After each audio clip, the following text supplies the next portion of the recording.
Why does NAA need to exist? Okay, and the first answer is not because I want to suit my vanity. It has nothing to do with that.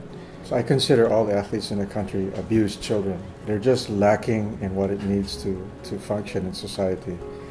They're used as lab rats, entertainment, and possibly in some ways, ways of earning money.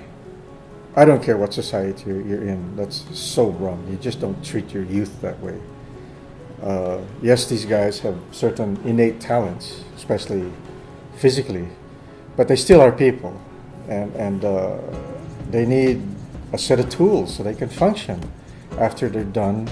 You know, when they get past their mid-20s, this is when things need to be real. You know, playing a game is not real. The lessons learned in the game are real, but playing the game is not.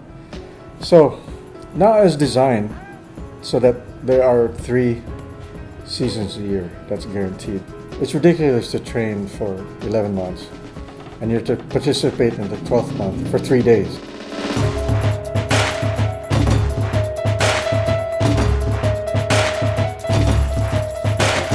It took us many, many years for our athletes to understand the importance of academics. So we're giving all the other institutions 1 year, but after the first inaugural year, every athlete has to meet that 2.7 GPA cutoff. And it's as simple as this. Why? Well, again, going back to the kids being abused, we're preparing them for life.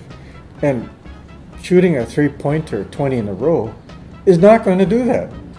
So that's another thing for now, is to elevate this idea about sports. It's not just able-bodied kids that can participate day in, day out. They will get injured. As a matter of fact, what will happen is this is leading to an elite level of sports. The idea is to produce locally, possibly teams and or individuals, to participate at the national, international level.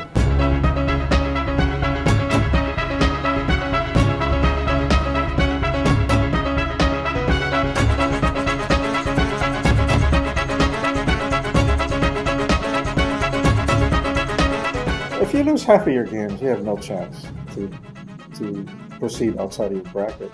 So what do for the remaining 2 games in their bracket? They just don't show up anymore.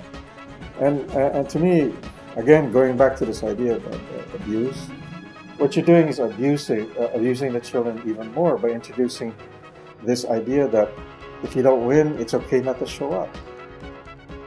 You know, I mean, if that isn't corruption, I don't know what is. And so the default fee is important because we need to create an atmosphere that we're serious about the results of NAA. You may not win all the time, but we'll not accept just giving up and walking away from the tournament. That, in my book, is just disrespect. And the thing about sports that sports is supposed to teach is respect for yourself and respect for your opponent. $5,000 is a lot of money. But if you respect yourself and you respect the other teams, what risk is there? There's none. I would just say that people have to stop looking at things in a traditional way and start to understand why certain procedures, why certain fees need to exist.